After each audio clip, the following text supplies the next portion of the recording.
Welcome to another episode of Journey to the Pit. I'm Jim Collins, and I'll be your host this evening. We have our returning guest that's going to come on here and give us a master class on this raising these biddies and chicks. Tammy Marcos from Green River Farms out there in Kentucky.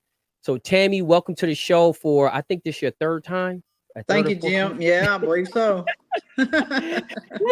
So guys, listen, Tammy doesn't need any introduction. She just did an interview about 4 weeks ago, 4 weeks ago, I think it was. So guys, it was a lot of questions prior to about some other questions about her breeding and stuff like that. We did do an interview on that already. You can find it right on the YouTube channel to answer all your questions on that. So this evening, Tammy's just going to focus on chicks. Incubators. We're going to talk about incubators, picking up eggs, setting your incubator up, your hatch, setting your hatcher up, setting your brooder up, beginning them to free range, vaccinations, stuff like that. So those are the things that we're going to talk about. So hopefully our guys will, watch it all the way to the end. This shouldn't be a 2-hour interview because I know I'll be wearing Tammy's brain out. You know what I mean? Wearing her brain out on these interviews, but yeah, so we're very, very happy to have her back again and for her to share her many, many years of knowledge. She started off small, so y'all guys understand. So she kind of learned how to do this through trial and error, and she didn't start off with a farm as big as it is. So she kind of knows the things to do if you have a smaller farm, a medium-sized farm, or a large farm like hers. So, Tammy, welcome once again. And thanks, Jim. Thank you for having me. Yeah, it's a pleasure. It's always a pleasure to come on. We greatly appreciate individuals like yourself coming here, sharing this information for thousands of individuals out there that can really help them a lot. So, so let's get started off first. I'll let you kind of do all the talking, but we can probably start off with the topic, of assuming that everybody has their brood pens already set up. So your brood pens are already set up, right? Your hens are starting to lay eggs. How does that process go from there? Well, we pick up eggs every day here at the farm. I mean, I don't pick up eggs. Marco picks up eggs. So he picks up eggs every day. And sometimes, we start hatching early and, usually we start to hatch in January. So you're talking about some days the temperatures is down there cold, 18, 20 degrees. So you got to pick them up twice a day. Wow. If you don't, even though they're inside and, inside the barn, they're still going to, if they freeze, they're going to, it kills that germ. So, that egg. So it kills that embryo. Yeah. So is that the reason why do y'all pick them up every day? Like I know some guys we'll just leave them out there, but why do y'all pick them up every day and not just leave them in the nest? Well, that's one reason, because it's so cold that it kills the egg. I mean, it kills the he's not an embryo yet because you haven't started an incubation, but it still kills that germ, whatever there is there, right? That sparks that life, the germ or whatever they want to call it. That's it kills that. Once that egg freezes, it does kill it. So, that's one reason. Another reason is, I like to, I usually run 4 full sisters and a rooster together. Okay. Sometimes one hen gets in, lays in the nest. We usually run 2 or 3 nest boxes, but sometimes one hen will get in. Okay. The other one tries to get in there and push her off, and she's laying, and she lays an egg. And if you leave them in the nest all day long, then they get in there and start to fight. Well, look what you got busted eggs. Right. And so then the hens will start eating the eggs, and that's a bad thing too. So basically, you kind of get them at it for multiple different things. One, so that it don't kill that. I think it's called bloom or something like that. Yeah, bloom. It's something. They've got a scientific name for it. Whatever that scientific name is for that. So you get them at it because of the cold weather, because you don't want that cold weather to kind of kill that membrane. We'll just call it a membrane. And you also get those eggs out of there because you don't want the hens fussing over it or stuff. Decreases the chance of them getting cracked. Right. But just say for like somebody with a smaller farm and they tend to want to just leave the eggs in there. You know what I mean? Like they only got one hen in there, one rooster, one hen, and they just leave the eggs in there. If they're leaving eggs in there, is there anything that they should be doing, or is it okay just to leave them in there? Well, if it depends, that depends on, there you go. If you've got several hens in the nest, that's using the same nest, to me, it's not a good idea. If you're single mating, then you can possibly, if the temperatures cooperate, you can leave your eggs in there. She's going to roll those eggs. She's going to move them around when she lays, so she's turning the eggs for you, more or less. So she's going to be okay as long as that temperature is correct. But if you don't have real high temperatures or real low temperatures, you're all right. If you got multiple hens, I don't think it's a good idea because, like I say, they fight. They try to, push one off the nest. Even if they've got multiple nests, she'll crawl in there with another one that's laying, right.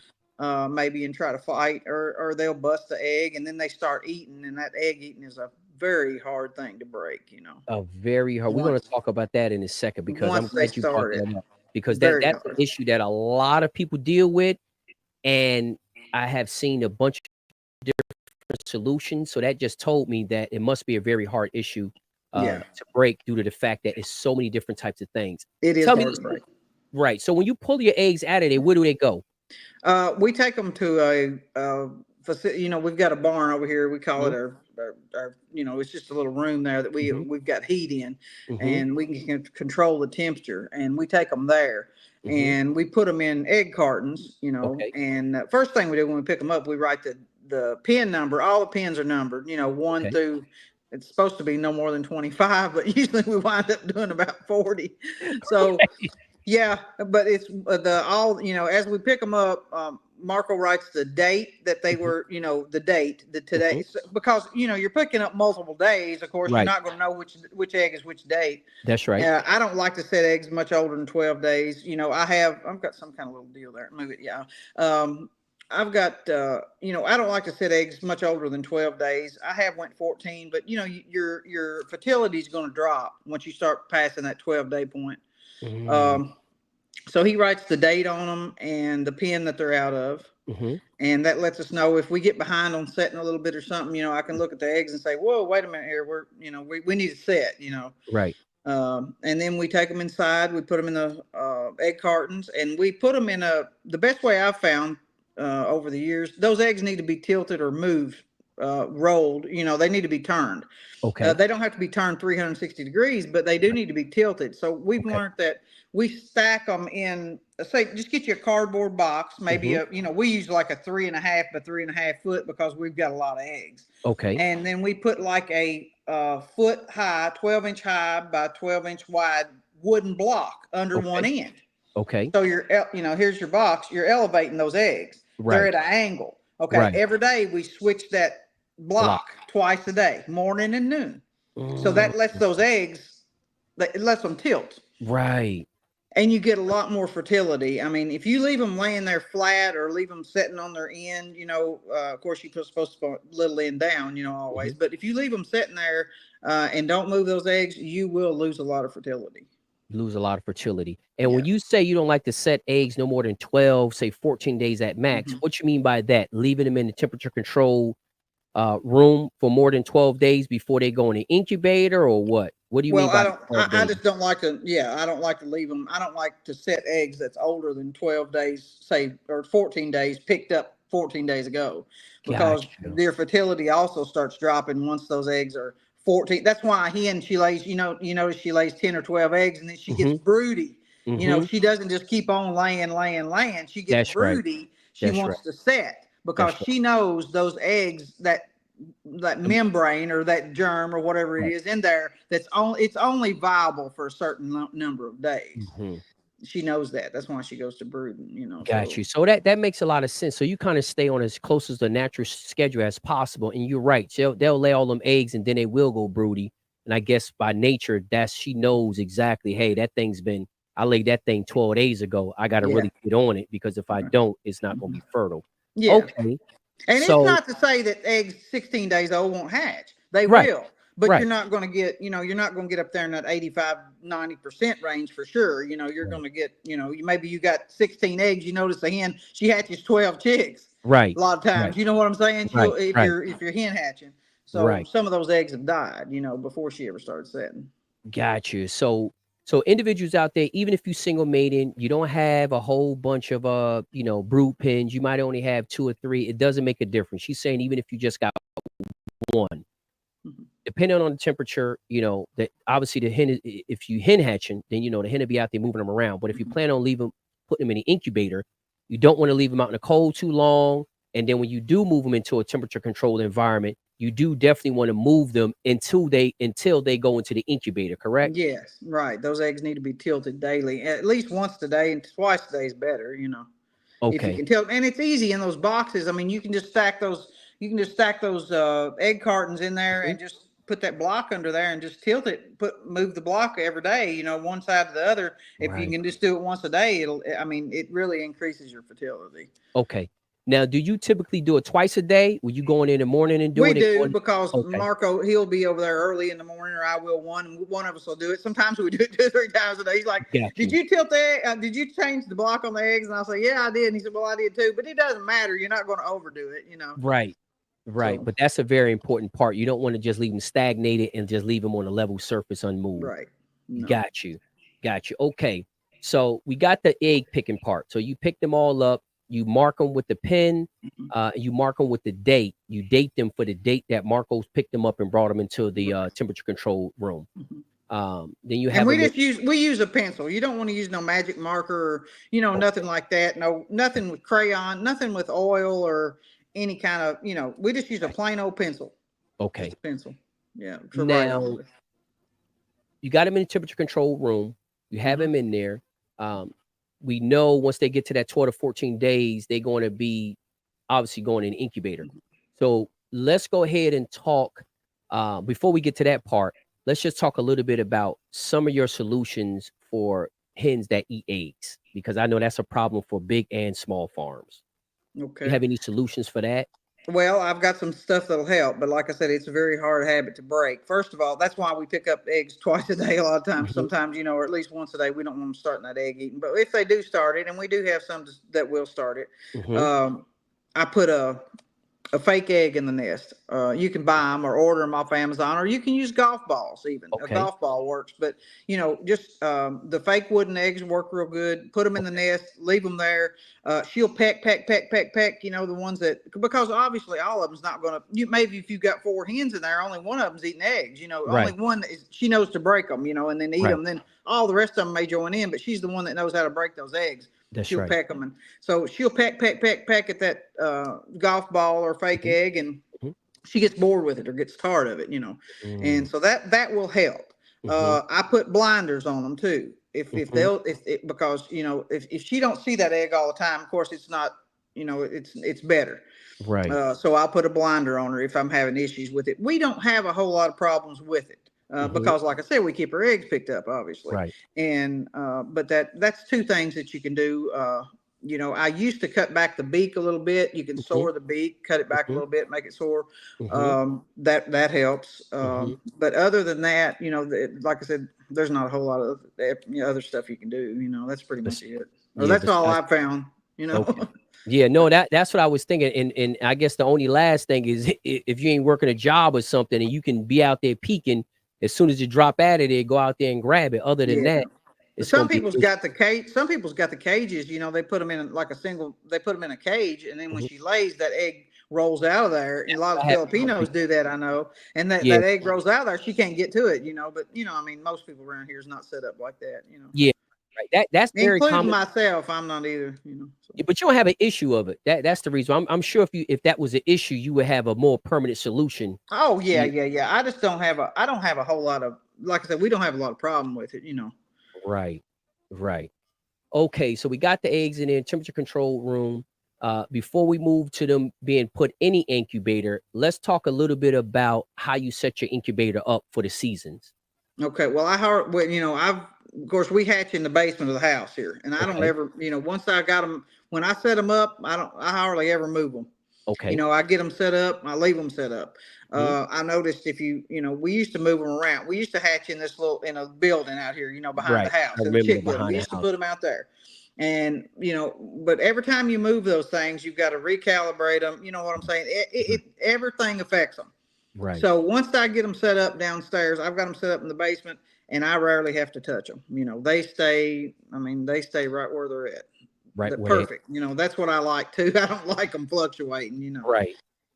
Did you see a difference from when you moved them out from the build? I remember that building in the back, from the building in the back to the basement. Did you see a difference? Or A little bit. Yeah, a little bit because of the temperature fluctuation, they're not, I mean, we use the GQF professional model is what I use, and they do a real good job. I mean, especially where they're set up now, but a little bit, I mean, I could tell, sometimes I like my, incubators set on 99.9 to 100.5. Now okay, that's 100 and a half, not 100, not 105, but right, 100.5, 0.5. 0.05. Okay, So that's so half 100 a and a degrees, half. 100 plus Right. half a degrees. Okay, I Right. got you. 99.9 to 100.5. And Okay. that's where I like my range to stay. And these down, out there, I would see it fluctuating from 99.9 to Mhm, 100.5. It mhm, would vary that much, and mhm, sometime even up to 101 when the days were warm. You know what I'm mhm, saying? 100.1. But down in the basement, they stay on 99.9.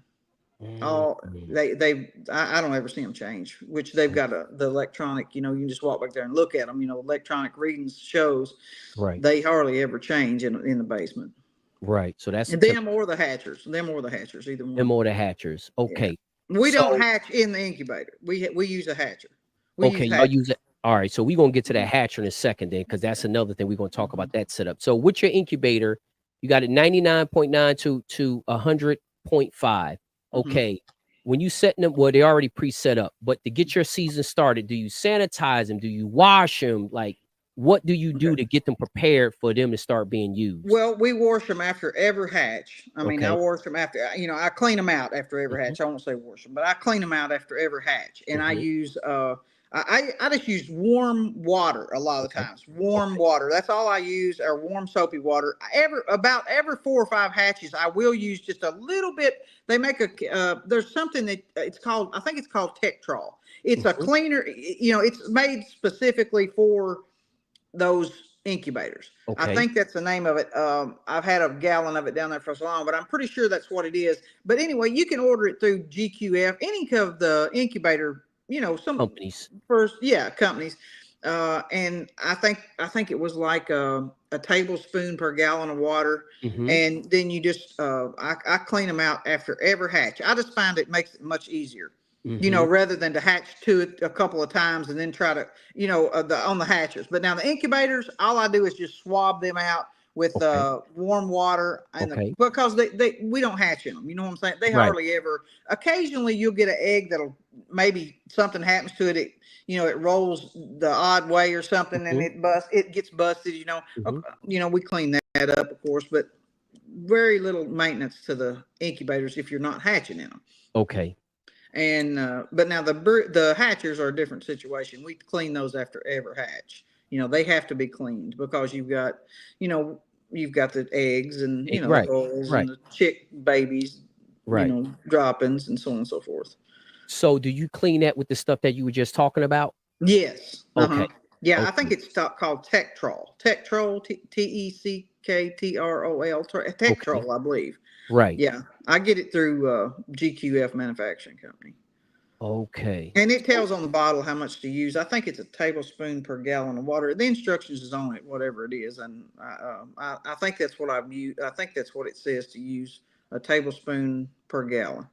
got you. And I just mix it up in a spray bottle, and I just spray it, all in there, and then wipe it all down, and then I use another spray bottle with just plain water, and I Hmm. spray it again and wipe it all down. Okay. So with the incubators, I see some guys, not only peeking through the window, but sometimes they want to open it back and forth. What is your best advice when dealing with these incubators?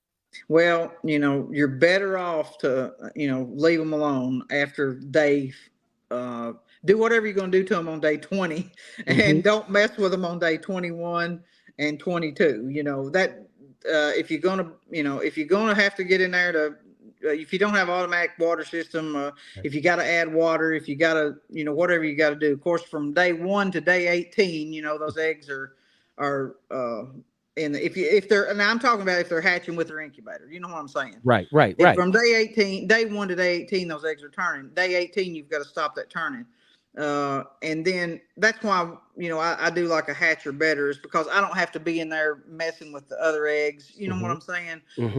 But if you're hatching eggs, whatever you're using, if you're using a hatcher or if you're using an incubator, after day, that day 20, day 21, you don't need to mess with those eggs. You don't need to open that door. Day 20, day 22, don't open that door, because if you do, those chicks have to, it drops that temperature, and those chicks have to revitalize. They have to come back. It will definitely drop your hatch rate. So leave that thing alone after day 18. At all. Day 20. Day 20. Day 20. Yeah. You can add water on day 18, 19, day 20, whatever you need to do up to date. But day 20, that's it. Don't do anything else. Leave it alone, because day 21 is your hatch day. You know what I'm saying? Right. Leave it alone 24 hours before hatch day, up to 24 hours after hatch day. Okay. And then we go in there and we take out all the holes, or and the chicks that need marking, and most of our chicks on that day 22, if you'll leave that incubator door shut, I found, and not be in there messing with them on day 21. On day 22, those chicks are ready to come out anyway. They're most everything that's going to hatch is done. You know what I'm saying? Don't pick them out of the hole. That's another thing. Don't do that. That's a no-no. I know you want to do it. Don't do it. I've learned from trial and error. Back years ago, I used to do it too. I think, well, I'm going to help him out. But there's a reason why they don't get out of that egg. There's a reason. Exactly right. And you go to picking them out, and then you'll notice down, when you get, chicks up 6, 8, 10 weeks old, you're going to notice 3 or 4, they're littler, they're weaker. Right. There's a reason for it. Right. So don't assist them. Don't assist them. If you assist them, then you'll have to keep assisting them the rest of their life, Exactly. And what I was going to ask you as well. So when you take them out of that incubator at 21 days, you said 22 days. Okay. Yeah, so you give them that full 24 hours to hatch, and sometimes I even give them a little more. It doesn't hurt nothing. That they've made that yolk is made to keep them alive for. Actually, it'll keep them alive for 3 days, but it's better to get them out. I'd say 48 hours is good. From their hatch, from their point of, they're supposed to hatch on day 21, so that's day 22. Really, day 23, you could wait that long. Got you. So we don't though. We take them out on day 22. So on day 22, they go in a hatcher. Day 22, we vaccinate for Murex, and they come out there. Yeah. Now, if you've got you will have a few that say maybe they're not totally dry, and they look like they're a little bit, they're wet still. They're not really ready to run a foot race. Right. You can put those. You can go ahead and vaccinate them and put them back in the hatcher. They usually come with a little box thing you can slide in the bottom. You know what I'm saying? And you can put them in there, vaccinate them, put them back in there, and leave them 12 hours or something, and they'll be totally different chicks in 12 hours. They'll be ready to join the group.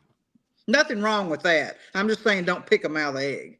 Don't pick the hull off of them. If they're a little bit wet or weak, it's fine. Give them a vaccination, put them back in there, and let them have. They was just a little bit slow getting out, maybe, but they did make it. Right. Because you're gonna always have that anyway, right? You're gonna have a few early and a few little bit in the middle and a few little bit late. Yeah, it's not gonna always be. Not everything's not always consistent. And you'll typically leave them up there. You said you'll leave them as long as 20, 23, 24 days in there? Or I can leave them up to the 23rd day. I have left them up to 23. The morning of the 23rd hatch day, we'll take them out. I have left them that long, yes. And then you'll transfer them over. Okay. Yeah. So what is the next step after that? You said then y'all guys go to the vaccination aspect of it, or what do y'all do then? You mean right after we take them out? Yeah. As soon as we take them out, we Murex them. It's before they go to the brooders outside. Yeah, outside in the building. We take them. We do all that. We vaccinate for Murex in the basement, and then we take them right straight out to the brooders outside. Now the box brooders outside. Yeah, when they go to that, that's very important that you have whatever you're putting them in. We use box brooders. They're just more or less they're a 4.5 by 3.5 foot pressed wood, homemade. We made them ourselves, back, they were like probably 30 years old, but we made them, and they've got a light bulb, where you can put a heat bulb in the back of them, or a light bulb or whatever. And, where you can keep them covered, because that temperature, the first 10 days of life, those chicks they have to have 99.9 degrees. Got you. If they don't get that the first 10 days, now I'm not saying they won't survive, but if they don't, you ever see those toes on the inside turn? Those toenails turn? Right. Those outside toes turn? Right. That's what causes that right there. Is that temperature is too cool in that brooder.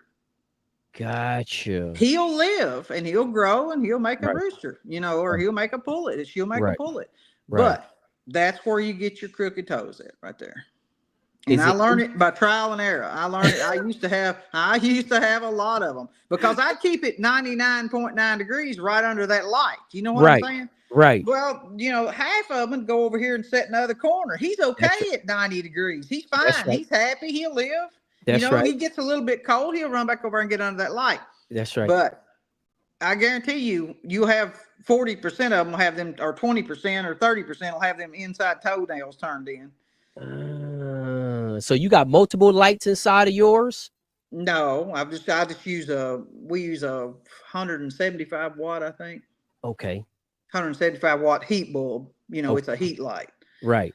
So what I do is I put a thermometer under the heat light, and I put a thermometer at the back of the brooder. So I want to know what temperature that is in between there. I don't want him running off there in the corner and sitting at 91 degrees. Right. I want it, so I try to keep it. I want the whole brooder to be 99.9 degrees, or a little bit. It don't have to be exactly 99.9, but it needs to be 99.9 to 100. Or 100 and a half, just what he's come out of, because he's just come out of the same temperature. He needs that for at least eight days, and it wouldn't hurt to leave him 10. 10 days. I got you. So you got your brooders and everything set up. What type of flooring do you have inside that brooder? Well, it's a pressed wood. I mean, the floor is just wood, but then we use we use wood chips. We use wood chips. Yeah, okay, we that's use pine or cedar. Yeah. Okay, so you like the cedar. Have you ever tried anything other than the cedar, or is the cedar chips what you have always used? We use pine too. We use both pine and cedar, either one. Pine, the white pine chips, or either the red cedar. Either both of them works. Either I don't really have a prep. I usually buy just whichever's on sale, whichever's the cheapest. It doesn't really matter. So that one bulb keeps that thing nice and even and toasty in there. Yeah, the way we've got them designed and the way they're set up, yes, it keeps it. Now sometimes we've got to open. We've got a door on top with a screen on it that we can open, but we keep a towel laid over that opening. And sometimes we'll have to move that towel a little bit, because if it's really, really, we keep the inside of the building a constant temperature. We try to, but now like 3 years ago here, it was 25 below zero, and we had chicks. Yeah, it was 20. It's the coldest winter I've ever seen in my life, and most people we've never seen anything like that here. It was colder here than it was in Anchorage, Alaska.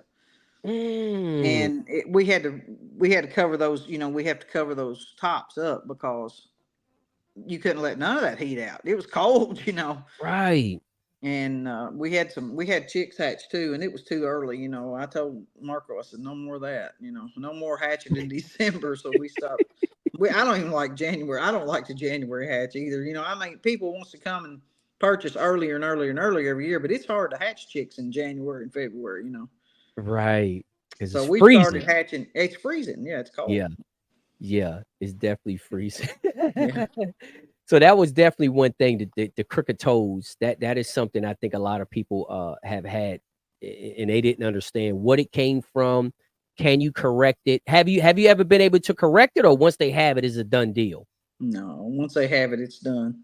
You can't fix it. I've had people ask me, is this hereditary? No, it's not. It's not hereditary. It's caused by, it can be caused by a couple more things too. If your incubator temperature is a little bit low, say you're hatching, eggs will hatch it. If your incubator, say it's running at 99 degrees or 99.3 or something, those chicks will hatch, but they'll be a couple of days late. They may only start to pip and hatch on day 22 or 23. If that's happening, you can also get crooked toes, But that tells you that chick, if he's hatching late, that tells you also that temperature is too low. If he's hatching early, it's too high, That was going to be my next question. If it's too high, what's the issue? So, okay, so if they hatching early, it's too high. They hatching late is too low. Yeah. And then with that issue too, if it's too low, you can also get the crooked toes from the incubator and not even from the brooder. Yeah, and it's probably if that's going on with you, if it's hatching late or early, then it's probably if you're not using an electronic thermometer, it's probably a thermometer issue. So I would recommend buying a new thermometer. Sometimes the thermometers go bad. How do you calibrate them incubators? Well, the GQFs are always preset within a degree or so, but then they're real easy. They've just got a little little button there. You just push for up or down. You just leave them once I plug them in, I leave them setting for, 24 hours every season when I first start, same way when I get them brand new, I just set them there, turn them on, plug them in, leave them 24 hours. Of course, the instructions come with them, but leave them 24 hours, check them. And I just go up a degree and then, leave them a couple hours and another degree and a couple hours if I have to calibrate them that much, Right. You want to give them a couple hours every time you move them a degree, to make sure they level in. I do, that's what I do with them. But now all I do is plug mine in, turn them on, and once they're set up, 24 hours, they sitting right on 99.9. They never move. Right. I have a question, and this is, I know people have dealt with it. What have you ever had to deal with the fact? Well, I already know you deal with the fact that losing power. What has been your experience as far as losing power? How long can those eggs, the chance of them still hatching when you lose power? Because I know Kentucky has been without power, and they like, all my eggs in the incubator is gone. Have you ever had an issue, or I've had them survive 24 hours. Okay. In the incubator, maybe not get quite as good a hatch as you're supposed to get, but if you leave that door shut and don't bother them, I've had them to live 20. We had a bad storm hit one time, and all the electric went out, and we didn't have no generator or nothing, and we had 2 incubators full of eggs, and they, I said I thought they was ruined, and so we decided to go ahead and leave them and let them go, and we let them go through the process. In 21 days, we had a pretty good hatch considering. I mean, probably 70%, so 70% after 24 hours. But the temperatures, I mean, it seemed like it was probably March. I mean, it wasn't frigid cold, and plus they were in the house. So, but I would leave them alone for 24 hours. If they can, I would definitely go ahead and try it if up to 24 hours at least. Right. Okay. So if you lose power, because that old hen, a lot of times she'll come off. Sometimes I've had them, if you think about it, the old hen will come off. She'll come off sometimes, stay half a day. That's right. That's right. That's right. Some of them don't. Some of them goes right out and eats, runs right straight back. But I've seen them go out and cluck and carry on. And I've had them to do it myself and go back 4 or 5 hours later and think, well, she ain't gonna hatch a chick, and then she hatch a whole nest full. Whole nest full. Okay, so that, because I know I ain't gonna say it's common, but a lot of people have dealt with that, especially with the weather stuff like it has been over the last 5 to 10 years. A lot of places losing power that never had the kind of storms and stuff. So I know that has definitely been an issue. Do you candle your eggs? We do. We candle it about 9 days, somewhere there, about 9 or 10. Okay. You can candle them a little earlier than that. I've heard people say they can candle them at 6, 5, but we always wait till about 10 days. Seems like it works. You just, as soon as you set that light, that egg on that light, you can tell immediately, if it's bad or good. So bad or chick's good. done starting to form, it's got plenty of good blood vessels in it, and we have we usually hatch about, after candling, I'm gonna say before candling, we usually have about probably somewhere around a 75 to 80% hatch rate before candling. After candling, you're talking way up there toward 95%. Right. because you take all them bad eggs out. You know, that's what I was about to say. You take all them bad eggs that was going to never hatch before they even got in the incubator. They wasn't going to hatch. That's right. Got you. Do you spray the eggs with anything before they go in the incubator? The only thing we do is we spray them on day 18 when we move them from the incubator to the hatcher. We mist them with water is all. Just a little fine mist of water. Okay. That's all. And we use distilled water. Don't put no chlorine water on them. Oh, distilled. I wouldn't recommend. Yeah, we use distilled water out of, you just buy it out the grocery store. Right. Yeah, out the grocery store. Yeah. Okay. So we have them in a brooder. Temperature and everything is good. Like you say, you want to make sure you keep that temperature around 99.9 for the first 8 to 10 days. Make sure your temperature is evenly throughout the brooder. You don't want them going off in a corner, getting cold. If you had those crooked toes, 90% chance that it came from low has crooked toes came from anything else, or is that well, they can come from cold temperatures anywhere in the incubator, but no, I don't. It's not hereditary. I've never seen it. I've never seen it. Got you. Okay, so we there. So now we got him in a brooder. What is in there? Water? Is it any vitamins in the water? Like, what is inside that brooder? Okay, in the brooder, the first 2 days, they've got chick starter and a vitamin water source. That's it. First 2 days. After this first, and I usually, there's a lot of good vitamin supplements out there now. A lot of different ones. So just any good chick vitamin. The Vitriol's real good. There's a lot of products. Yeah, it's a lot of them. Yeah, but any good chick vitamin, and after the first 2 days, I do start adding. I smash up eggs. I smash 10 eggs, about somewhere around 10 or 12 eggs to about 50 chicks, and then I put a big heaping tablespoon of liver oil powder on it, and you can get it off of Amazon. And then I put a big heaping tablespoon of probiotic. Okay.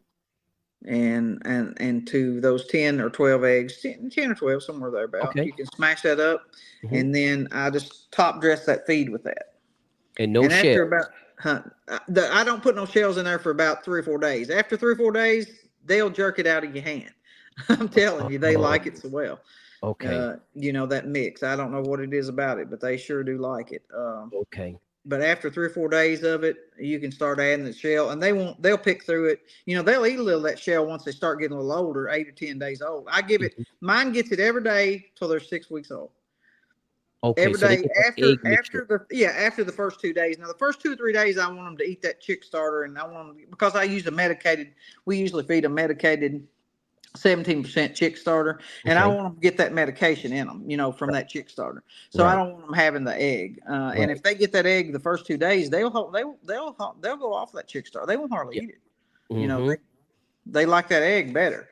But it's good to get that egg in them that chick starter in them for first 2 or 3 days before you start feeding that egg. Okay.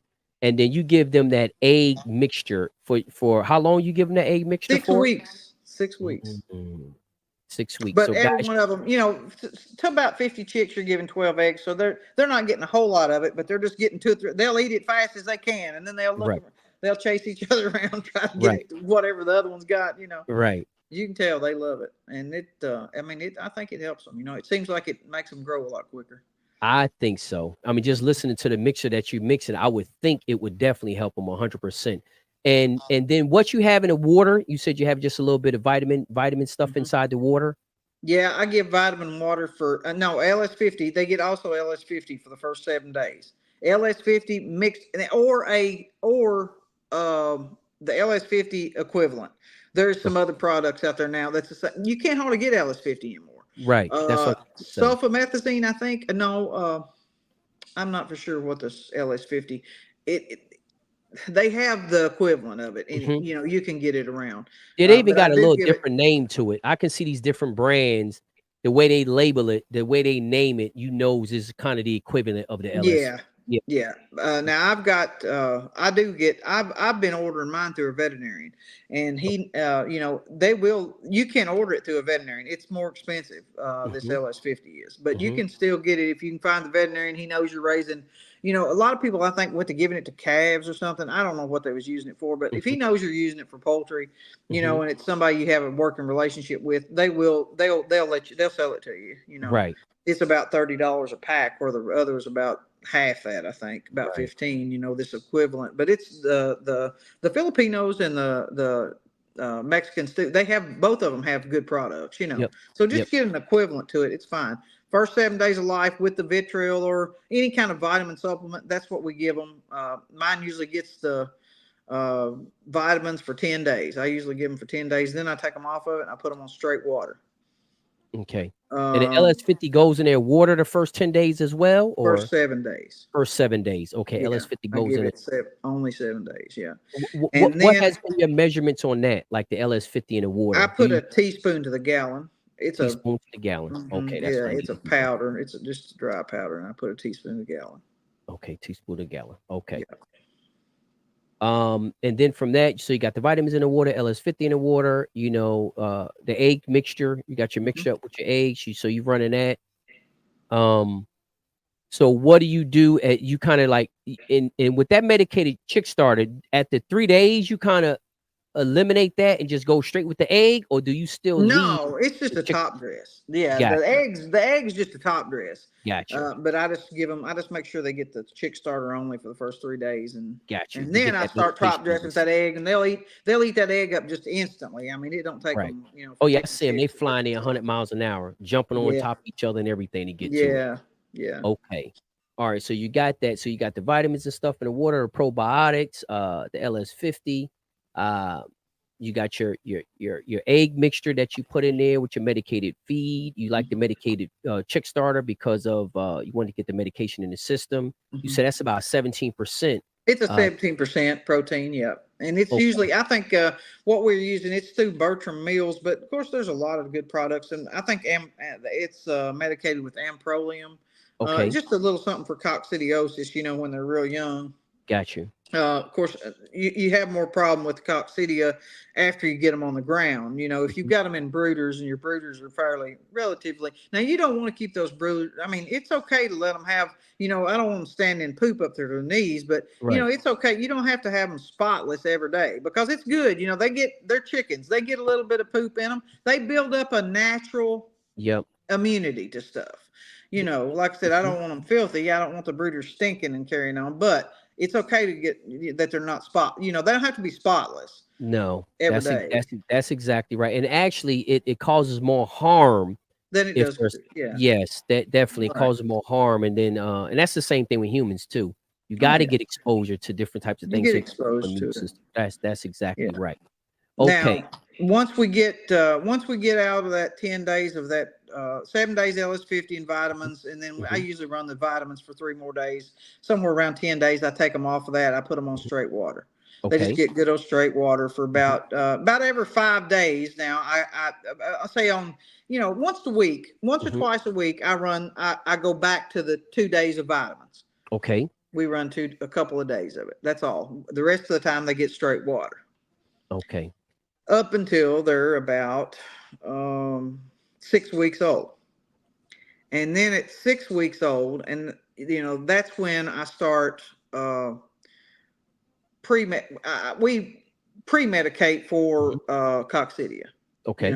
For 3 days at about 6 weeks, because I found it's much easier, much easier to pre-medicate and prevent it than it is to try to fix it. Try to fix it once they get it. Yeah. So my question is this: are you doing that in a brooder, or are you doing that once they hit the ground? We do that in the brooder before they go. Right, that's right before they go. We usually get them out of there at about 6 weeks of age, 6.5 somewhere. We vaccinate for right at that age 2 is where we vaccinate for fowl pox and for CRD-MG back. Okay. So that's 2 things they get. They get those 2 things, and they get a pre-medication of coccidia treatment before they hit the yard. Then they're ready. Then they're ready to go out. Got you. So you kind of boosting them up and getting them as strong and prepared as possible, because now they're going to be out there getting exposed to whatever they get into. Yeah. And the bad weather, the rain, the Right. snow, like I said, we've got a lot of, there, you're talking about chicks that's coming out of there and maybe the last of February, first week Hmm. of March, you're Hmm. still got you still got a lot of stuff going on. You got Right. cold weather and lots of things. Right. So, um, So when you let them out, okay, now you release them, you got them all prepped up and everything. Now you go ahead and release them. Do you have any boxes outside for them to go in at night? yes. Like how your setup is with that? Yeah, we've got what we call brooder boxes Hmm. outside, Hmm. and they're just basically a big 4x4 square box, Okay. 10 inches off the ground, wire floor, um, 10 inches between about 10 inches between the wire and the ground, Okay. a solid box with a door on top Hmm. and a door in the end, and we put them in the top, and then we put them in there at night Okay. and once it's dark, and then in the morning, say if it's real cold, we don't turn them out till maybe 8 or 10 o'clock, 8 or 9 o'clock, in the morning, or 10. So it doesn't hurt them to leave them in there a couple extra hours, especially if Hmm. it's really cold or snowing. Hmm. But then we open it up and they go out. Or if it's horrible weather, they're big enough. The brooders are that we can put a little bit of feed and water inside. Got you. Um, but if you're in a good area where you don't have these crazy winters like we do here, then Hmm. you can probably turn them out daylight if you want to. The first night or two that we put a pin up next to the door so they can Hmm. only come out into a 4x4 pin. They Okay. come out of the brooder into a 4x4 pin, and we put the chick wire on the bottom so they can't get out of that pin Right. for a couple of nights, because like the first 2 nights you have to run them back in the brooder, make them Hmm. all go back in there, Right. and then shut the door on them. But you'll Right. feel those chicks are done big enough at 6 or 7 weeks. They're big enough. They make enough temperature. They make their own body heat. Right. That temperature inside there, even if it's below, we've had it to drop to say 18 degrees at night on chicks that we've just put out of the brooders, just put out, and I'm talking about 6-week-old chicks. But of course, they've Hmm. got feathers, at 6 weeks. Right.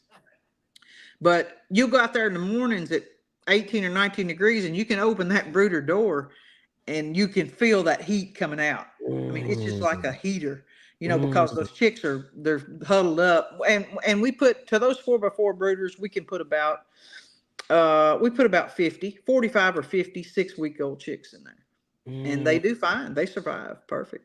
It works really well. We got that pattern off of Gator. Now his Gator, Gator, Right. Jason Right. Daniels. Now his is a little bit bigger. His is I think he builds I think his are like a 6x8 or Yeah. something. But Pretty big. they're, Pretty yeah. big. These we built our we reduced the size on ours a little bit so you can move them easier. Hmm. And they Yeah. work Because well. They suit us. right. Right. So when and you said you put them in that 4x4 pen initially, the first couple of days, and then this Yeah. way you can run them back in and that kind of stuff. So after those first couple of days, with that 4x4 pen, which I kind of seen the setup when I was out there, but so what do you do from there after those first couple of days? Well, say for about 3 days, that's all it takes. You putting them back in there, and then they go in on their own. They Right. learn it. Right. So then you can move it. You can move that pin back, and you don't have to use it no more. And they'll go right in that brooder, and you shut them up. We usually try to shut them up if the nights are really cold. We shut them up every night until that temperature kind of till it's not frigid outside. Right. Because if Right. that door's open, it's letting all their heat out. Mhm. So once they go back in there, we just go around. Marco goes around at dark and shuts those doors, Mhm.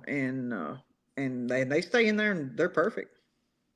They don't. So after those first couple days, I seen you had the way you had your the gate doors on the Mhm, pins, where you was telling me that the bigger birds couldn't get in there, only the mhm. smaller ones can, because you have to worry about them eating the feed. So explain that, how you got that pin door set up. Well, we've got it set up, where the baby, of course, the 6-week-old chick, he can get out. If it's not small enough wire, he can get out through that wire and run. The Right. hens bother him and everything. Mhm. So that door, there's just a hole cut that's the exact same size as that brooder door Mhm. in that 4x4 pin wire, Mhm. and then you just pull that pin right up to that brooder door. Mhm. And those chicks just come right out of that brooder and straight through that hole. And then the other hens and bigger chicks and stuff, they can't get through that wire, you know. They stick their head in there maybe, you know, but they can't get their bodies in. So they can't aggravate them until they get used to that brooder and used to going back and forth, you know, out and in and so on and so forth. Right. Yeah. And what kind of feed do you have them on when they out? Do you still got them on a chick starter or? Still on the chick starter. We don't switch them over.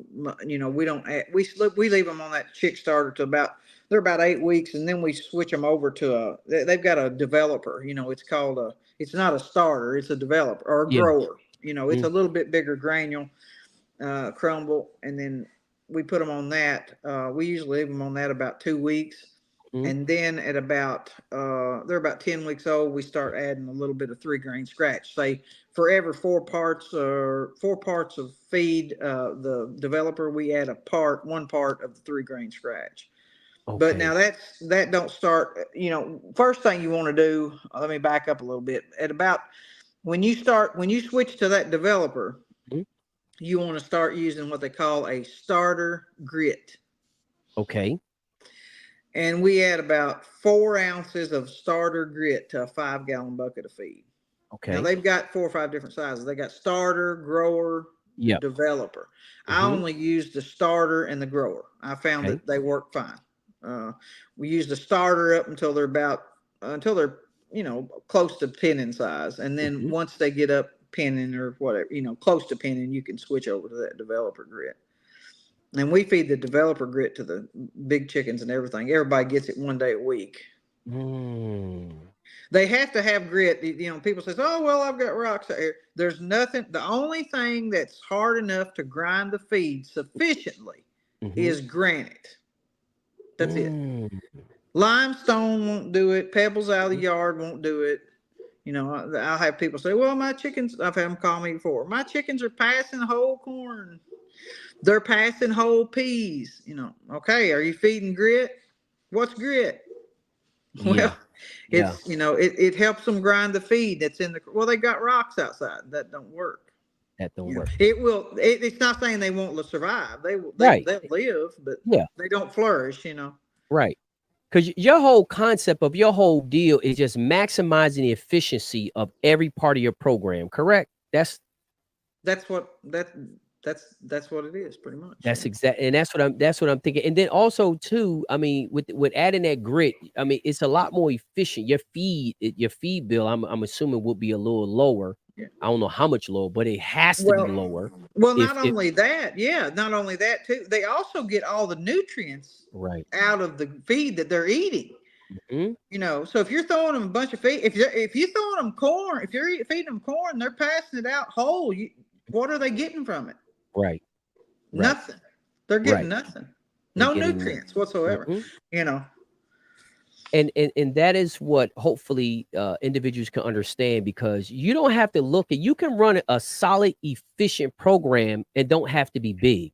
You can be small. Sure. And I think a lot of times, you know, for individuals small, they overlook a lot of things that a larger farmer say, "Hey, listen, you know, you get a little bit more efficient on that feed, but if you add a little grit, or if you do a little this, or you do a little that." So these methods, guys, is not for someone who just has a big farm. No. But what it does do is, the bigger your farm is, the quicker you're going to identify waste. Like, you're going to feel the pain of your birds not efficiently eating that feed. You're going to feel it.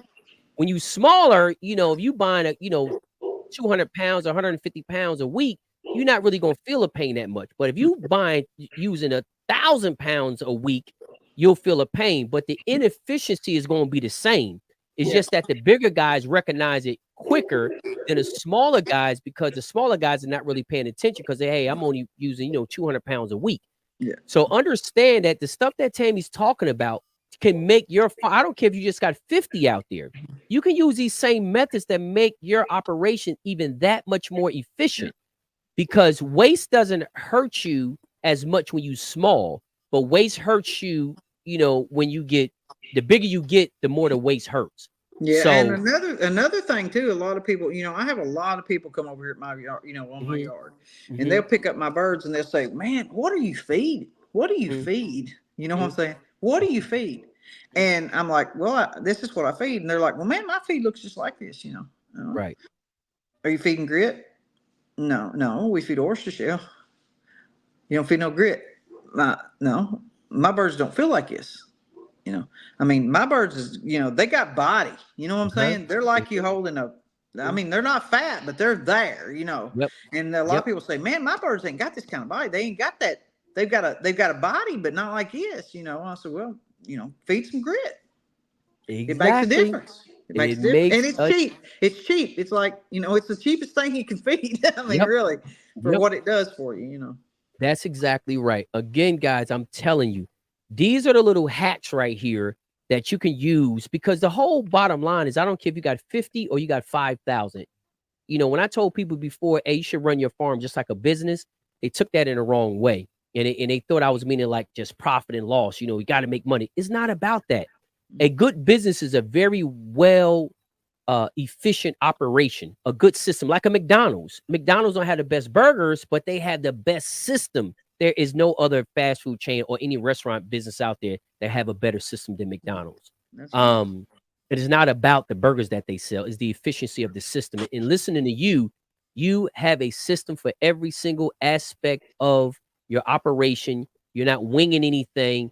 Everything is, we do it like this, we do it on this day, we feed them this, we give them this, we give them water, everything is efficient. And what I'm saying is, you can have 50 birds in your yard. You should have a very efficient program, because to me, you maximize everything. The quality of the fowl, the health of the fowl, you do less, just everything runs so much smoother. Tammy, did you realize this as you was going along, or these are just things you were just kind of picking up and realizing, you know what, man, that grit made a big difference? You know what I mean? Then when Well, we didn't feed no, grit. I didn't do it. I mean, some of it I added, some of it I learned the hard way. Some of it I Hmm. did know, I did have people tell me, look, you need to feed grit. The old timers, I picked up a lot Hmm. of things from them, listened to them, Um, so I learned it along. Some of it was trial and error, by like the incubators we was talking about, looking in on them Right. chicks, I Right. used to open the doors 3 or 4 times a day, day 21, man, I got 6 pip, shut the door back. 4 o'clock in the evening. Hey, we got 12 pip, and I did not know when I was killing them, you know what I'm saying? I figured out later on, shut that door and leave, go watch TV or something, or go take care of the ones outside, leave them alone. Go They'll hatch find a lot better. That's right. Yeah, Go find something else to do. Like, leave find that something door. else to do. Yeah. No, Tim, I'm glad you shared that, because there's a lot of guys out there that is peeking in that darn. They're opening up that door, and they Yeah, think it doesn't make a difference. It it does make does. a difference. I promise you it will. Yeah, I know, because it did. I like I said, I done it myself. So And I'll give you an analogy to that. You see how in the summertime, when you keep opening up the refrigerator in the house, it seems like nothing in the refrigerator ever, the drinks never get cold. Like they never, no. they never really get cold. They not lukewarm, but they not never really That's cold. right. It's Yeah, because constantly opening up open that that door. refrigerator. That's right. That's right. Your grandma used to say, "Stop opening up that door. You're gonna stay Yeah. outside. Stay inside. You're not gonna be running up You my open air that conditioner." refrigerator one more time, I'm gonna beat you. Because they know that's the Yeah, reason why them drinks in there ain't cold, because the that's kids right. keep opening up the door. So that, basically what Tammy is really saying, that these at this stage of these chicks' lives, they're very sensitive to everything. I mean, listen to this. She's talking about 99.9 to 100.5. You know how small of a degrees that is, that can literally make a difference from hatching too early to hatching too late to crooked toes and all that. I mean, look how small of a margin of error it is. So Yeah. imagine if you opening and closing. She's saying when you leave it closed, it's already at what, 0.6 of a degrees difference from 99.9 to 100.5. That's only a 0.6 of a degrees Mhm. difference that incubator is not moving. Yeah. Imagine what happens when you open up the door. That 10-degree drop just in a couple of seconds, bam, it's gone And 10 then the amount degrees. of time it takes to get back up, it's probably going to take an Yeah. hour. You know what Yeah. I'm saying? Yeah. So I think that is crucial as well, is just to understand that at this stage they're very, very temperature sensitive. Yeah. Opening up that door can really decrease your hatch rate. So but yeah. So we got that so they're out there, the inner brooders. So you said after that 3 or 4 days, they're going back in there. You said you cut the hole so this way then it can kind of go back and forth inside after that 3 or 4 day period, if any of the other bigger birds getting on their last nerves. You still on a chick, you move to the grower, right? You got the chick starter and then you move to the grower. It's a developer. Yeah, they Developer, I'm call it sorry, the developer. Yeah, developer. and then we start moving. We'll put Marco will take those iron. He takes rebarb, and he usually sets a couple of rebarb stakes out in between that pen where they're going out to eat and drink, Yep. and that brooder, and that lets Yep. those chicks pack. About just where they have to. You don't really want them rubbing those rebarbs because if you do, it rub the feathers off their wings. But just to where they can get in, out, and in, and then hens and stuff can't. Because you don't want them aggravating them all the time. Yep. We've got a lot of hens on range, and they'll be out there trying to eat the feed and scratching it and eating it and carrying on. Right. So we do that for about probably about 3 weeks, 3 to 4, and then we remove those bars. Okay. And then by that time they're already starting to, and we try to locate those brooders close to or around trees, where they're going to roost, where they can see those other hens and stuff flying up, and that teaches them. They learn, they watch and they look and they see those hens going up, and then they start mimicking them. And they go up on their own. We don't have any problems. I've had a lot of people say, "How you get them to go up?" We don't have no problems. They go up on. A lot of times they go up. We give that second round of vaccination at 6 weeks after that first round. At 6 weeks after they've gone out, they get another round of that CRDMG back and another pox. But a lot of times they're already starting to go up. They're done starting to fly up and follow those hens in the trees. So we have to watch real close, or we'll let them get by us. On that second round. Right. So that's one. Yeah. Okay. So now that's what I was. So it's 6. They get revaccinated again 6 weeks out. They get vaccinated at 6 weeks before they hit out, and then when they're out there 6 weeks out, get vaccinated again. Yeah, at 6 weeks, roughly at 6 weeks, 6 or 7, somewhere between 6 and 7 weeks. It don't have to be exact, but somewhere between 6 and 7 weeks old. Put them outside another 6 or 7 weeks. That hits in there about that 12 or 13 week age. Right. And then you're done with them until other than just we still we try to run once a month that 3 days of prevention on the coccidia. And we hardly ever have any coccidia. We hardly ever have any problems with it. But I think it's because, my grandmother always said, an ounce of prevention is worth a pound of cure. Yep. And right. I think it's very important because we hardly ever have, I know a lot of people have trouble with coccidia. We hardly ever have trouble with coccidia. And, we run that 3 days and there's lots of products out there, right. If we have a problem with it, if we have an issue, Baycox is the best product on the market. I mean, I think it's, you can give it you can see chicks, if you've got a bunch that's all fluffed out and sick, one day they're fine. Next day, they're all blowed up, look like they're going to fall over dead. You run that Baycox 2 or 3 days at 4 cc's to the gallon. They're done. They're back. I mean, they're back. It's a must have. If you're going to raise chicks, put it on the shelf. If you don't have to touch it, that's fine. Now that's not the prevention. We don't use that for prevention. We use that for a cure. If you do have a issue with it somewhere, say one bunch gets that blowed up look, give it. I mean, it's good. Run it for 4 cc's to, I think it's 5% Baycox, 4 cc's per gallon for 3 to 5 days. Man, they're back. I mean, it will cure them. For prevention, there's lots of products out there. Lots of stuff you can use for prevention. Just the what is it? Amprolium. Anything for coccidia. Right. Yeah, basically. Right. Even there's lots of companies has stuff. But now I think you must have the Baycox 5% on the shelf in case you get hit with an outbreak of it. Right. Tell me this. So let's talk about worming. Okay. We don't worm anything until they're around the 12-week age. Okay. Somewhere around 10. I mean, you can do it at 10, but I I think it's very important to start it around 10 or 12 weeks, somewhere thereabout.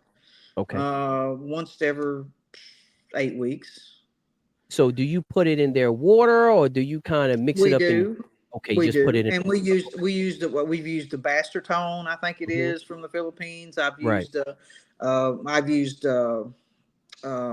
Safeguard, Mhm. Valbazen. Mhm. That's cattle wormer, but it works fine. Mine, Okay. you can feel my birds. And there's also a product. It's called I think Gym Labs makes it. Mhm. Paragym Plus, I think, or Mhm. something they call it. It's a Mhm. wormer. It's really good. Um, on the Safeguard and the Valbazen, I use 10 cc's per gallon of water, Okay. and I run it for 2 days, Okay. and then that's it. Every 8 weeks, There you you go. can give it for the Bastertone. I think it's a packet per gallon. Right. The Paragym Plus, made by Gym Labs, it's a really good product too. It Mhm. kills actually everything, louse, anything, feather mites. We use Mm. it a lot on adult fowl, but it's a little stronger. For chicks, it's a little bit, probably a little bit strong. You know what I'm Right. saying? I mean, you Right. can run it once they get up crowing age or something, but as far as 12, starting them out on it, I probably wouldn't recommend it.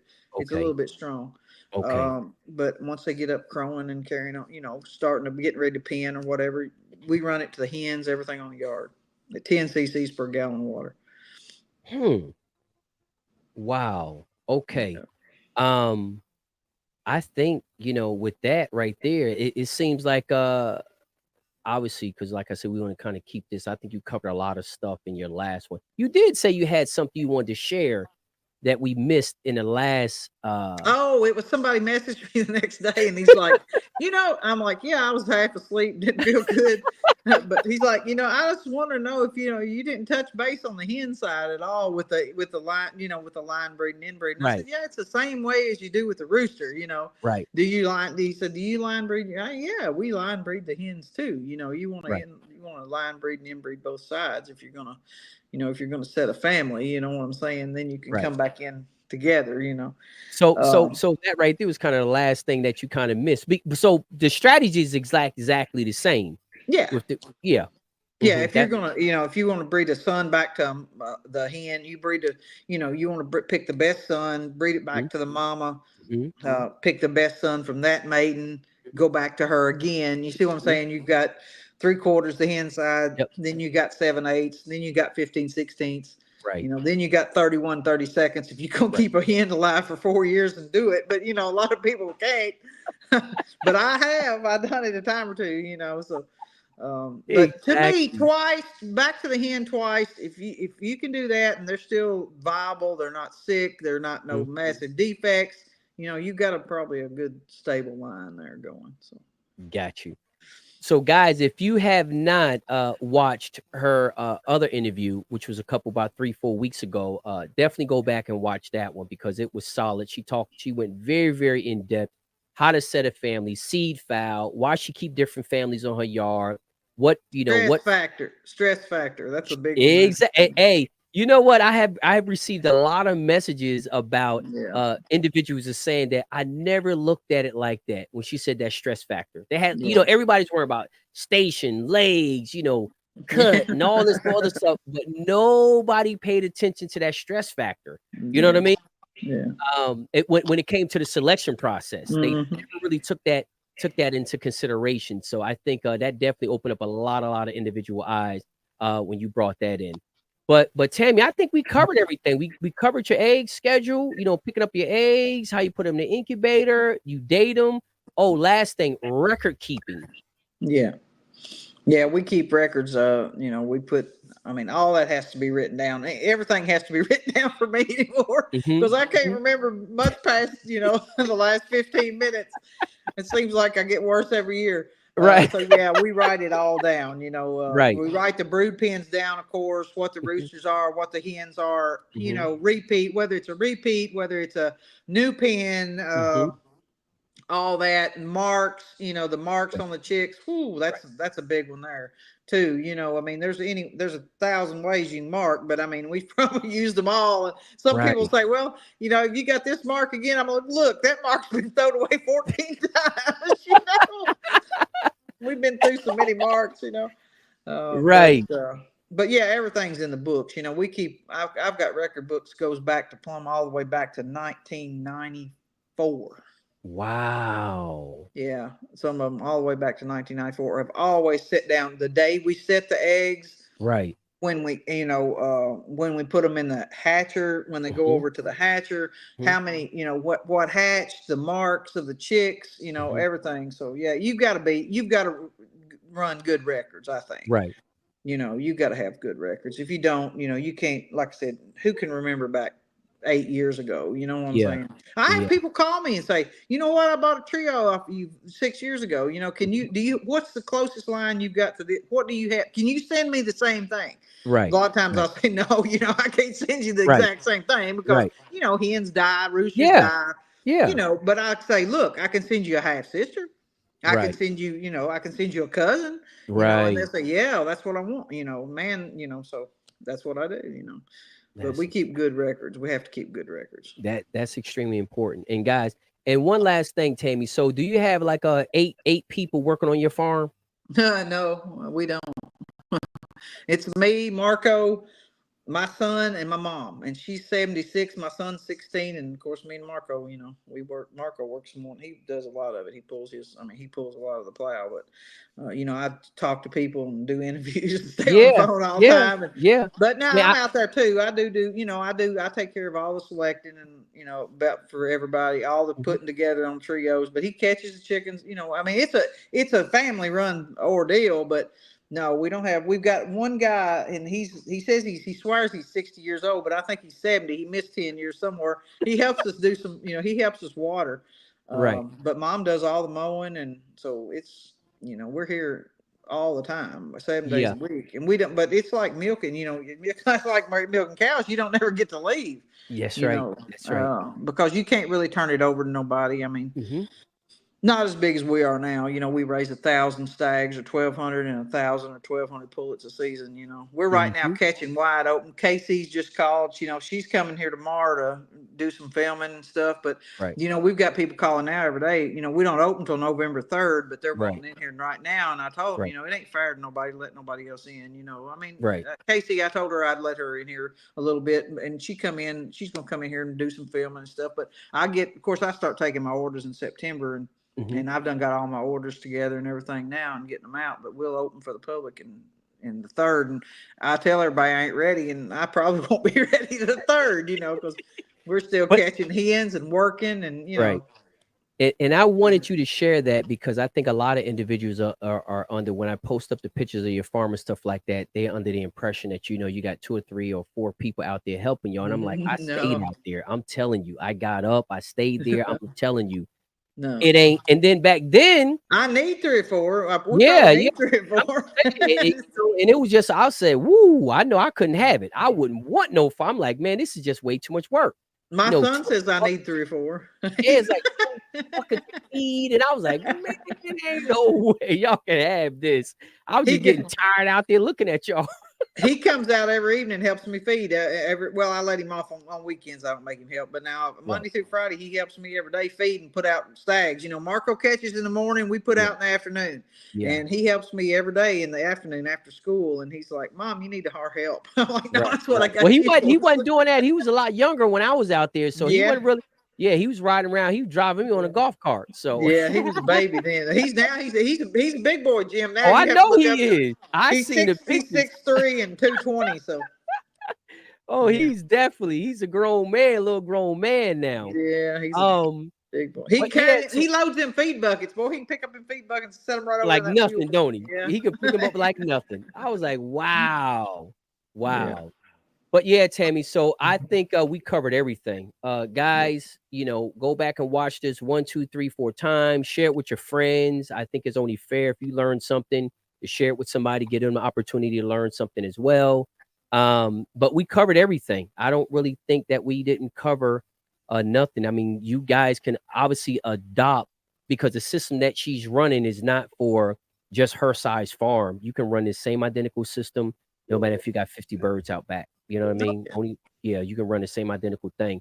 I think that one of the key parts is I know a lot of individuals have been wanting to transfer from natural hack to incubator, but it's just so much misinformation on that incubator setup and that kind of stuff that I was like, I think it'd be a great topic to cover because you can't really get good information from these Facebook groups. I know that's where everybody likes to go. They like to just yap their jaws.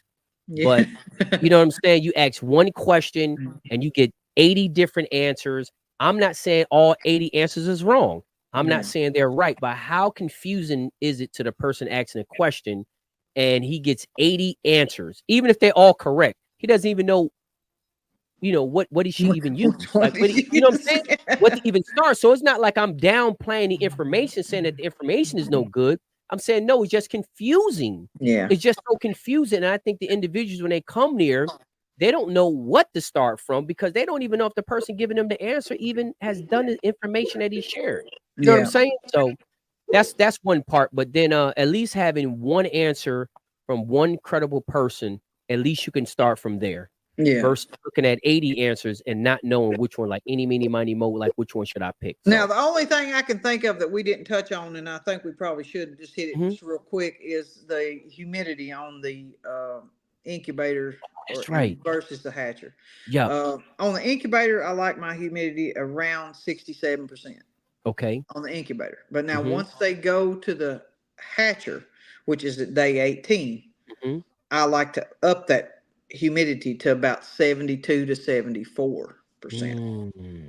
That's why, and we missed those eggs. Like I said, remember I told you we missed those eggs as soon as we put them from we just barely lightly missed them with the still water, put them in that hatcher, and then we put them up to, like I said, I move it from about 67%, 66, 67% humidity to 72 to 74, somewhere thereabout. That's pretty important too. You keep that, you've got to up that humidity on those eggs. It makes that shell softer and porous where those chicks can come out there easier. Have you had any bad experiences like when the humidity wasn't right, or too much or not enough? What type of Well, if you've got too much humidity, too much or too little, both of them's very bad. Too much humidity, the chick will drown inside the egg. He'll make a little bitty pip hole, and that's all he'll do. And you'll see his beak sticking out, and he's dead.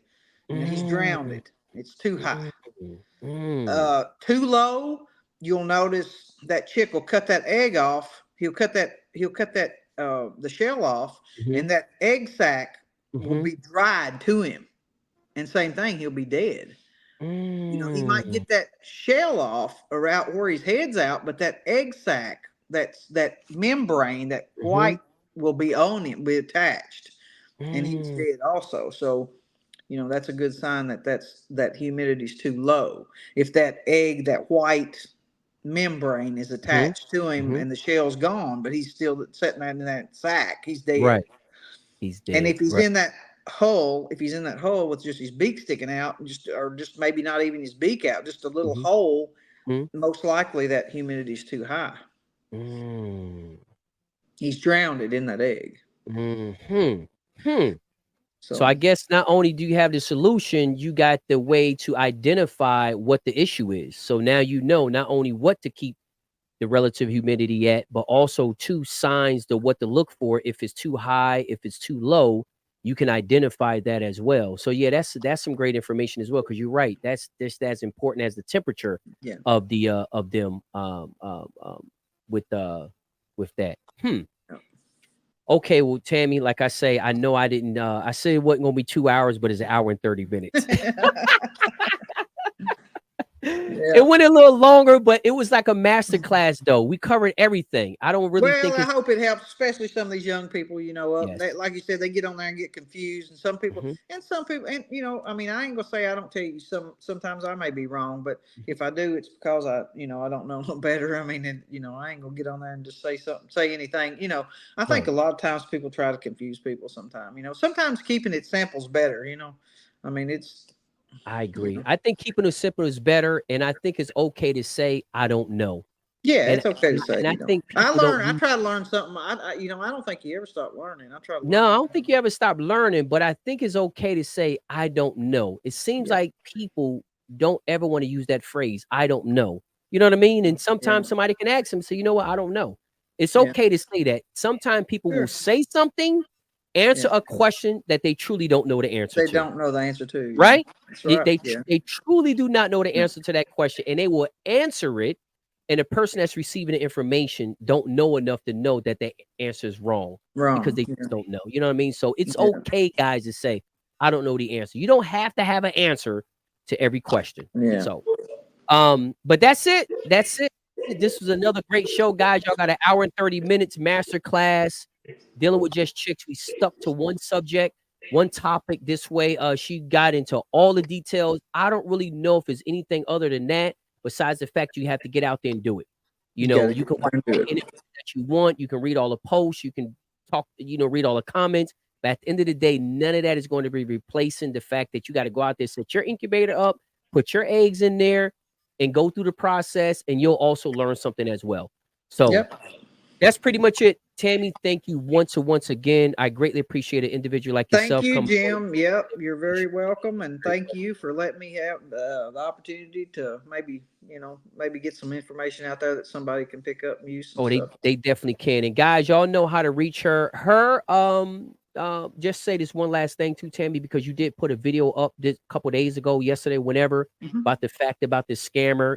Obviously, y'all guys know she's just one of the breeders that's dealing with the scamming issues. I've got to verify, my on my Facebook account, it's under Tammy Marco. It's got a blue check mark. I'm verified. So that's the only Facebook account I have. My farm's name is Green River Game Farm. That's what we've always went by. But I don't have a Facebook page that says Green River Game Farm. That's not Tammy me. Marcos with the blue check, right? Yeah. He's got my page. He's stealing my pictures. He's stealing my information. And he's trying to rip people off. I don't know who he is, but he's a low life. Scammer. That's what he is. He is a scammer. So y'all guys know Tammy Marcos has a blue check mark. Tammy, what's the best way for them to contact you if they're interested in? They can message me at 270-250-1098. That's my cell phone number. Okay. Or they can call. A lot of times I don't answer. Like I've got probably 20 or 30 messages right now on there, but I'll answer before I go to bed.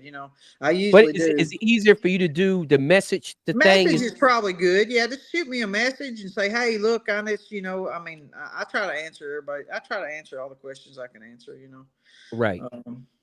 Right. So I'm working on a book, Jim. My son's helping me on a book, so we're gonna eventually have a book out. But now I don't know how long it's gonna take us to get together. Hey, you know what? When it gets here, it gets here. Some authors take 3, 4, 5 years to write books. Yeah, it covers everything pretty much. Its own, it's gonna cover a little more stuff. A little bit more in depth on some stuff we don't talk about on here. So right. I can put in a book. I can put some stuff in a book from past years, way back in the day that I ain't gonna say on here. So it's got a little more information in it. But anyway, well, just let me know because I want my one of these days we'll get it together. Yeah. Hey, I want my first autographed copy now. My first. I'll send you one, Jim. Oh no, I'm gonna come up here and pick mine up because I'm gonna be taking a picture with the book in my hand. My son talked me into it. He said, "Mom, you need to write a book." I said, "I guess, son. I guess." He said, what? Mom, I think to me, it ain't a bad idea. No, it's not even. It's a great idea because again, this sport has given all of us so much, and I don't want to go off in left field with this. But this sport has given all of us so much. I have met literally thousands of people. I have been to hundreds of different places. I've been to almost every state in this country. I think it's almost I think we should give back to something that has given us so much. You know what I'm saying? Yeah. That's right. That's right. And I think it's selfish to only take and not give nothing back. You know, and I just think. And the thing is if when we don't give anything back, it robs the next generation. And not only does it rob the next generation, the biggest benefactor of Journey to the Pit is not the guest, is not the viewer, it's the game fowl. Yeah. Because when they come in here and learn this information, they can feed better, they can breed better, they can select better, they can do everything better. Yeah. So the biggest benefactor of Journey to the Pit is the fowl itself. Yeah, that's right. You're not talking about, well, they came on, they made some sales, or this guy. Yeah. It don't matter. That's exactly right. And through all different parts of the country, by you having so many different guests on there, everything's not set in concrete either. What works for me here in the United States or here in Kentucky may not work for somebody in California. It or may not work Albuquerque, for New somebody Mexico. in Mexico. That's Right. right. You It was don't, 115 degrees and it's no. dusty and they don't have Yeah. no grass and they got tumbleweeds. And Yeah. that is the whole deal. What I wanted to do with Journey to the Pit. And I stayed in my lane. I never deferred off, try to copy anybody else. Yeah. I know that one person, two people, or three people do not have all the answers. They can't No. literally tell people from all over the No. world how to raise game fowl. That is That's exactly right. impossible. No, It's that's right. impossible. Nope. So That's that right. is the whole purpose of us bringing these people from different climates, different farm sizes, different levels of experience, different breeds, different backgrounds, different geographical locations, so you can resonate with somebody. Yeah. You know, every interview I get a message. That was the best interview that you ever had. I'm like, dude, I get that on every single interview. Yeah, The difference is that yeah. individual resonated with you. Either they lived in the same area, they came That's from the right. same background, they got the same, Yeah. you know what I'm saying? You Yeah. resonated with that one. But that's all it is, because all of them are great in their own right. They're That's all right. great. Yep. You just have to find the one that resonate with you. That's And right. also, every last one of them do things different. We have not had one guest that did stuff the same. Yep. No. Everybody's got their own thing, their own niche, the own thing that works for them. What works for them. That's the key. And these young people that's up and coming, they can pick up a little thing here, a little bit here, a little bit there. Yep. And before long, I guarantee you, this wasn't there when I was learning. I learned the hard way. Exactly. And I learned the expensive way. You lost good fowl because you didn't know what to do with them. You didn't know how to either breed them. You didn't know how to feed them. It was good genetics. You had all the great genetics, but you didn't have all the other stuff. And that's the reason why I call it Journey to the Pit, the 362 University, because there's over 1,000 years of experience. When I add up all of my guests, it's over 1,000 years of experience. Yeah. There's nothing out here with over 1,000 years of experience talking only about game fowl. Yeah. We're not on here spending time talking about war stories, trophies, and all of that. We're just talking about breeding, feeding, and care. We're not talking about anything illegal. Breeding, feeding, and care. Over 1,000 years of knowledge from people that's all been vetted, that's all been proven. That's it. You know what I'm saying? So I tell a lot of guys, if you just sit down and take the time and look at all those interviews, like you say, you can take a little bit from Bobby's, you can take a little bit from Tammy's, you can take a little bit from James, you can take a little bit from Luke. It's always going to be something. Yeah. But it's over 1,000 years of combined experience. That's amazing. That's amazing. Over 1,000 years. Yeah. On every single topic. Yeah. Every single topic. So it's because of individuals like yourself, Tammy. So like I said, I think doing a book is a great thing. That will, and not only educate individuals, but that will inspire individuals. And you never know, somebody 7, 8 years old, 10 years old might read that book and one day say, I want to be so good I can write a book. You know what I mean? Yeah. That's the way I look at it. I mean, just getting something back. So, but Tammy, I'm not going to keep you on here no longer. It's been over an hour and a half. You have a great night. Tell the family I said hello. I'll do it, Jim. You stop in and see us sometime when you get time, when you're through this way. Well, I sure will, but it ain't gonna be when it's 18 degrees outside. Don't come looking for. I have people sometimes call. Can we come look at the fowl? I said, look, it's 30 degrees outside, dude.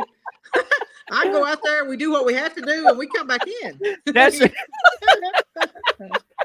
I'm not coming in. I see around March or something like that. I'm not March, April. That's why I tell everybody, March and April is a good time. Right. I'm not coming out there with it's 18 degrees because I'm not standing outside. You be talking to me, trying to show me something, and I just be like, I don't want to hear that. I want to come to the house.